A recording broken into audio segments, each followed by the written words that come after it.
I'm Mr. Black, and in this video I'll be discussing 3 UFO cases. I have to admit I haven't heard of too many stories that are similar to this. They're kind of weird and they fall outside the norm, so I thought I'd present them, and it's up to you if you want to believe them or not. Anyways, thanks.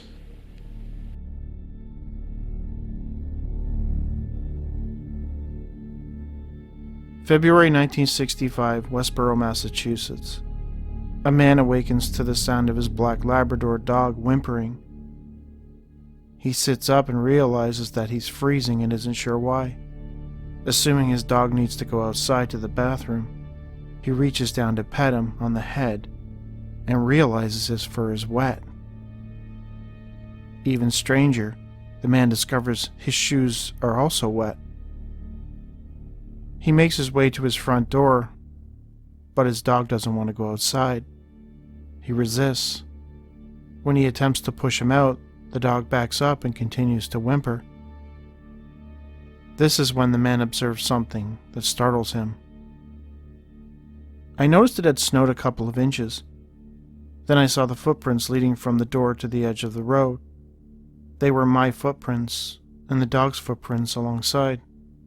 They led right to the edge of the road, Maple Street. And here's the weird part. They led out, but they did not lead back to the door. How did we get back inside? There's no other possible way and no other footprints anywhere. As I lifted my gaze, I noticed an odd, jade-like greenish glow in the sky across the street. The man returned to his bedroom. The window in his room faced the road, the same side as the front door, and as he laid in bed, he watched the greenish glow perched in the sky across the street until it eventually faded away. Earlier that month, at around 6 o'clock in the evening, 30 boys and their house parent, staying at one of the 5 residential 3-story buildings for juveniles, watched as a round metallic-looking object hovered over some water, not far from their building. To them it appeared to be sucking up water. The witnesses were so disturbed by what they were seeing that they decided to contact the police. The main witness, who was working in law enforcement as a house parent at one of the residential schools for juvenile delinquents at the time, was there when word of the sighting began making the rounds. He had gone to check but could not see anything.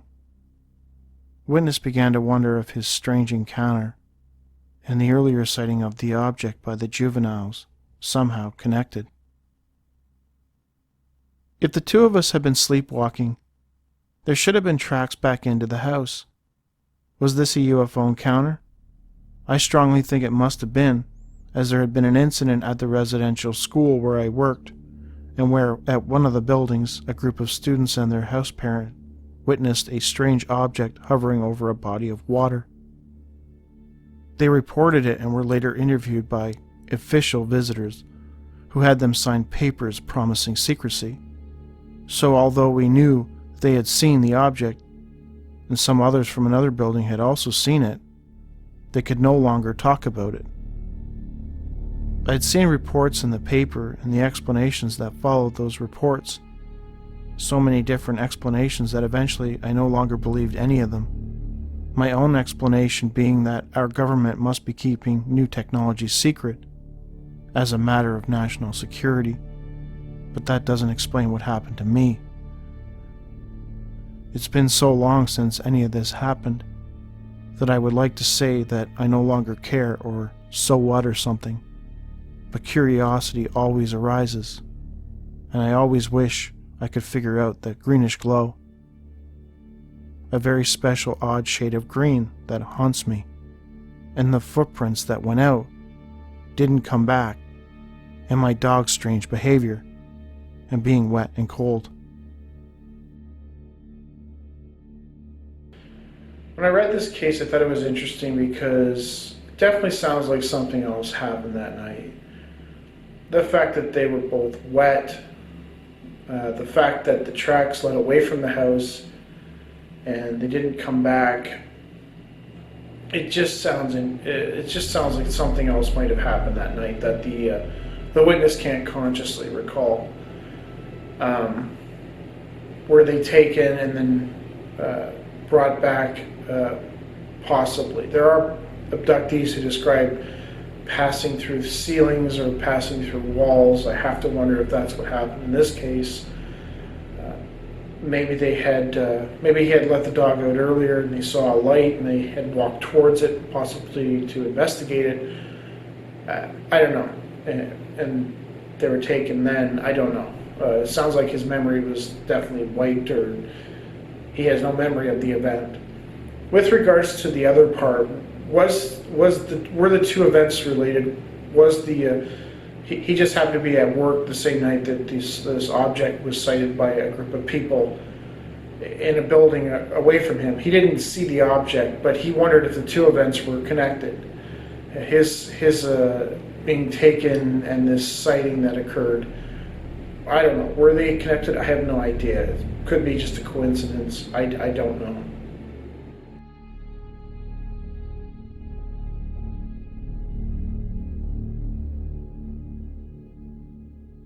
A man working at a plywood mill in River Falls, Alabama, was heading home to Gant when he had a bizarre encounter with a strange object and its occupants. It was August 1979. The man had just left his job at around 5:30 and was traveling down the dirt road he had traveled back and forth on countless times. On his left-hand side, he noticed a large ball of light off in the distance. At first he assumed it was a helicopter from Fort Rucker, as they often did training in that area. But as he went around a curve, a blinding light suddenly hit him in the eyes. Just then the motor quit and the truck began rolling to a stop. Frightened, the man jumped out of his truck and dashed off towards some woods just off the side of the road. He turned and watched from the cover of the forest as his truck rolled down into a ditch. He noticed that there was a bright light shining down on the truck. As he looked up for the source of the light, he observed an object, quote, as big as a house, just sitting there, not moving, no sound. He heard a high-pitched whine, but, oddly, the noise, which reminded him of a power line type of whine, seemed to be in his head. As he watched, he could make out the light was coming from the bottom of the object, which was oblong and had a round deck on top of it that had windows around it, and a greenish light inside. He could see movement inside the craft. The oblong bottom had tracks on it like a tank running across the bottom. All of a sudden, a bluish-green light came from the bottom of the object and to the front of his truck. The light went down, and when it went back up, there stood a being above 4 feet tall. It appeared humanoid. 2 arms, 2 legs, and a head. It seemed to have on a diver's suit, a helmet like the kind a deep-sea diver would wear, and something that looked like oxygen tanks on its back. He could not see a faceplate, but it appeared to be wearing gloves. Everything about the being was a shiny gray that the witness likened to the color of duct tape. The witness watched as the being walked around to the truck's driver's side door, reached up and opened it. It looked inside the truck. It then closed the door and walked back to the front of the truck and raised its arm. The light came down again and went back up, and the being was gone. The whining noise pitch increased, and the object shot upwards, and in a few seconds it had disappeared from view. The witness waited a few minutes before venturing out of the forest and back to his truck. The truck started up without any trouble, and he was able to drive out of the ditch. When he got home, the witness remained inside his truck for a period of time, too shook up to move. The man would eventually tell his family about the experience. The witness currently works in Andalusia, Alabama.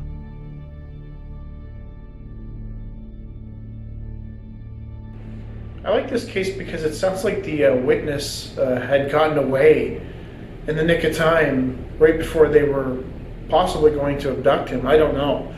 I've heard of many abduction stories where someone is driving, they see a bright light, they pass out, and their next memory is being taken into an object by beings, into an object that is that is suddenly parked on the side of the road. The Graham Stevens case had that, where they saw this bright light and everything went crazy. They were taken. I have to wonder if that's sort of what happened here, but somehow this witness was able to resist the blackout or the hypnosis or whatever, and somehow he managed to come through it, and he made a getaway into the woods, and these beings somehow weren't aware of the fact that he wasn't there anymore. And when the guy went down to take him, he was already gone.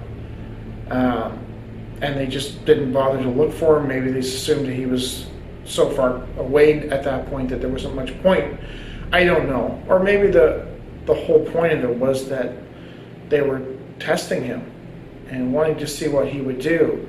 I don't know. It's just a strange case, and I haven't heard too many cases where a witness was able to get away and he watched the beings, basically being looking for him and then not finding him, and then basically it's almost like he outsmarted them in a way. It's a weird story. I thought it was interesting.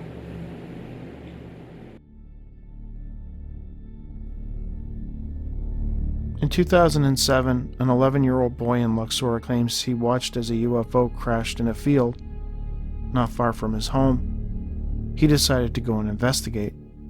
What happened next seems like something straight out of a Steven Spielberg movie. The witness, now in his 20s, claims that when he was 11 years old, he was outside playing on a swing set in his yard when he suddenly heard over his head a, quote, weird buzzing noise.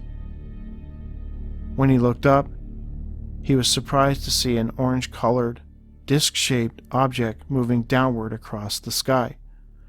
Whatever the object was, it appeared to be in trouble and was fast heading towards the ground.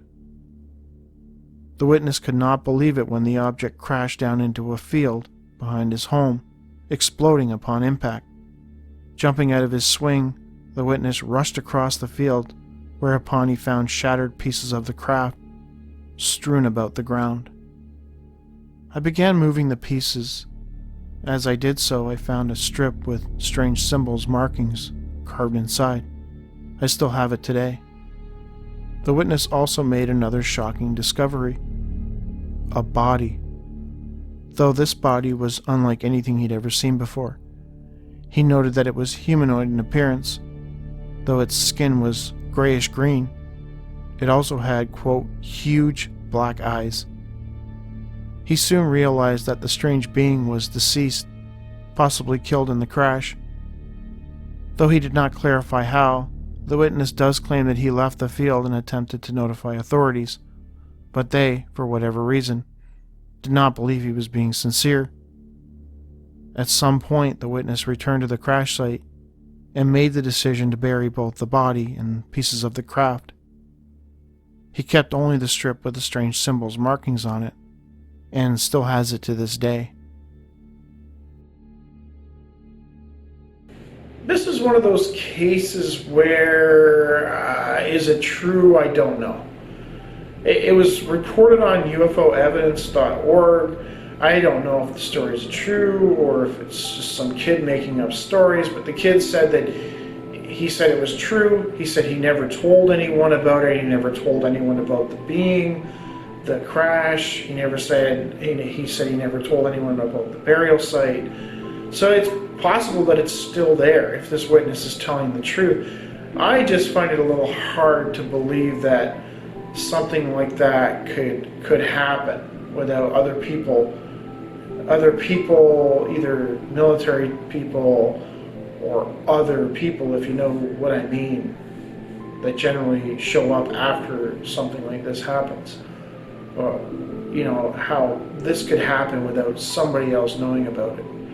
And I don't know, but on the other hand, if you believe if you read a lot of the UFO literature and you read about UFO crashes, a lot of times people stumble upon these crashed objects and people don't show up till sometimes days later. So I guess it is possible that this could have happened. Maybe this kid found it, he buried it, and people showed up, afterwards and recovered it. I don't know. He says he still has this piece with the strange markings on it. It would be interesting if he would talk to somebody that might be able to publicize his story. But I don't know. It was just a strange story I found buried on the UFO evidence database, and I thought it was interesting. And like I said, I don't know if it's true or not. It's up to you if you want to believe it or not. But that is the story. Anyways, thanks to all my new patrons and thanks to all my older patrons. Like I said, I don't know what's going on with YouTube. I don't know if I'll ever be. I don't know if I'll. Sorry, there's a train. I don't know if I'll ever be monetized again. I have no idea. So basically, you guys are the ones keeping me going. And I want to thank all of you guys. I mean, you guys are lifesavers at this point. And it's great.